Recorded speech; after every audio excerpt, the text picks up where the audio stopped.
قال الله تعالى في كلامه المجيد الله تعالى قرآن كريم المدة ولن سورة القمر المدة ولقد يسرنا القرآن ولقد يسرنا القرآن للذكر فهل من مدكر আল্লাহ পাক রব্বুল আলামিন চার বার ডাক দিয়ে বলছেন আমি কোরআনকে বোঝার জন্য সহজ করে দিয়েছি, আছে কি কোন ব্যক্তি যে এর থেকে উপদেশ গ্রহণ করবে? সম্মানিত মুআজ্জাজ হাজিরিন, আল্লাহ পাক রব্বুল আলামিন কোরআনে কারীমকে সহজ করে দিয়েছেন, কিন্তু আমরা অনেকে পড়তে পারি না, পড়ার ধারের কাছেও যাই না। কিন্তু আল্লাহ পাক রব্বুল আলামিন বললেন আমি কোরআনে কারীমকে সহজ করে দিয়েছি, কোরআনে কারীমকে বোঝার জন্য সহজ করে দিয়েছি, আছো কি কেউ এর থেকে উপদেশ গ্রহণ করবে? কিন্তু আমরা আজ এত বেওকুফ, এত নাদান, এত মূর্খ, এত জাহেল, এত অলস। আল্লাহ পাক রব্বুল আলামিন নিজে ঘোষণা দিচ্ছেন আমি কোরআনে কারীমকে বোঝার জন্য সহজ করে দিয়েছি, অথচ আমরা তার কাছেও যাই না। আল্লাহর হাবিব সাল্লাল্লাহু আলাইহি ওয়াসাল্লাম বলেন আল কুরআনু হুজ্জাতুল লাকা ওয়া আলাইকা, কিয়ামতের ময়দানে মাহশারে এই কোরআন কারো পক্ষে সাক্ষী দিবে, নয়তো কারো বিপক্ষে সাক্ষী দিবে। সম্মানিত মুআজ্জাজ হাজিরিন, যাইছে কারণে হইছে ভরণী তুদানু কামা তুদানু, আপনি কোরআনের সাথে যেমন মুআমালাত করবেন, যেমন মুআশারাত করবেন, কোরআন আপনার সাথে ঠিক একই রকম ব্যবহার করবে। যদি আমরা কোরআনের সাথে ভালো ব্যবহার করি, কোরআন আমার সাথে ভালো ব্যবহার করবে। আর যদি কোরআনের সাথে খারাপ আচরণ করে, কোরআন আমার সাথে খারাপ আচরণ করবে। শুধু তাই নয়, আল্লাহ পাক রব্বুল আলামিন আরেক জায়গাতে বলেন وقال الرسول يا رب إن قوم اتخذوا هذا القرآن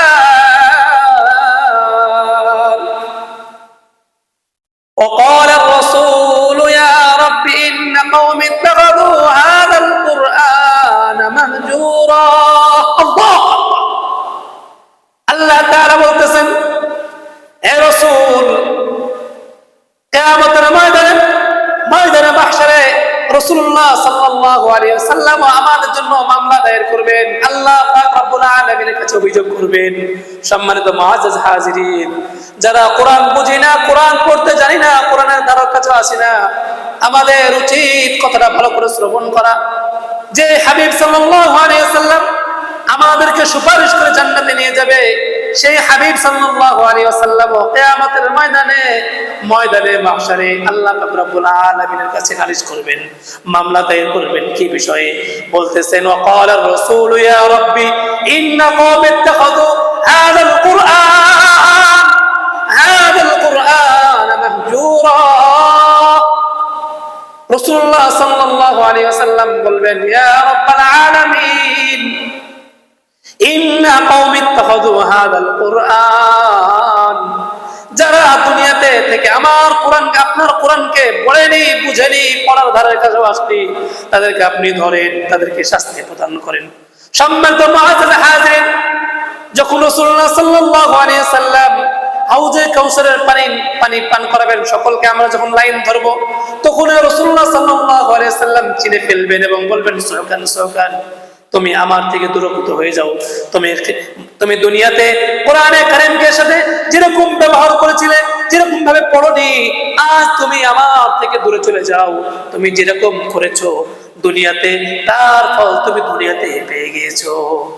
সম্মানিত মুআজ্জাজ হাজিরিন, আল্লাহর এক ওলি ছিলেন, সেই এরকম ভাবে মারা যাওয়ার পরে স্বপ্নে দেখান তিনি এরকম জান্নাতে ঢুকে গিয়েছেন। একজন আলেম তাকে জিজ্ঞেস করলো, তার পরিবারকে জিজ্ঞেস করলো, আপনার বাবা কি আমল করতেন যে তিনি মরে যাওয়ার সঙ্গে সঙ্গে জান্নাতে চলে গেলেন? তিনি বললেন আমি জানি না কি করতেন, তিনি কৃষক মানুষ ছিলেন, কিন্তু তিনি যখন ক্ষেত থেকে বাসায় আসতেন সুন্দর করে হাত ধুতেন, মুখ ধুতেন, উজু বানাইতেন, আর ওই যে তাকের উপরে একটি কি যেন বই রাখা আছে, ওই বইটাকে নামিয়ে বলতেন, এভাবে বইটাকে খুলতেন আর আঙ্গুল দিয়ে বলতেন এ ভি সচ হ্যায়, এ ভি সচ হ্যায়, এ ভি সচ হ্যায়। কিছু জানতেন না, খালি একটাই কথা বলতেন এ ভি সচ হ্যায়, এ ভি সচ হ্যায়। ওই উলামায়ে কেরাম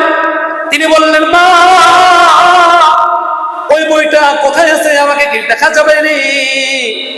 বললেন, ওই যে তাকের উপরে ওই বইটা রাখা আছে। প্রতিদিন তিনি ক্ষেত থেকে আসার পরে সুন্দর করে উজু বানানোর পরে ওই বইটাকে নামিয়ে বলতেন, A B Sach high, A B Sach high. যখন মুহাক্কিক আলেম ওই বইটাকে দেখলেন, ওই বইটি কোনো সাধারণ পৃথিবীর কোনো বই না, এটা তো হলো হাযা কালাম রাব্বি, কালামুল্লাহ, এটা আল্লাহ পাকের কালাম। তিনি এরকম ভাবে মুখে চুমু খাইলেন, বুকে জড়িয়ে ধরলেন আর বললেন, আল্লাহ,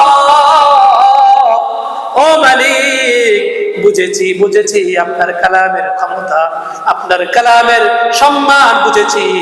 আপনার সাথে এই ব্যবহার কারণে ওই আল্লাহর ওলিকে আপনি জান্নাতে দিয়েছেন। সম্মানিত মুআজ্জাজ হাজরিন, কোরআনে কারীম বুঝেন আর না বুঝেন, দেখলেও সওয়াব, চুমু খেলেও সওয়াব, লড়লেও সওয়াব। এর জন্য আমাদের উচিত কোরআনে কারীম বুঝা, পড়া, না পারলে কোনো আলেমের কাছে যাওয়া, যে শিখা।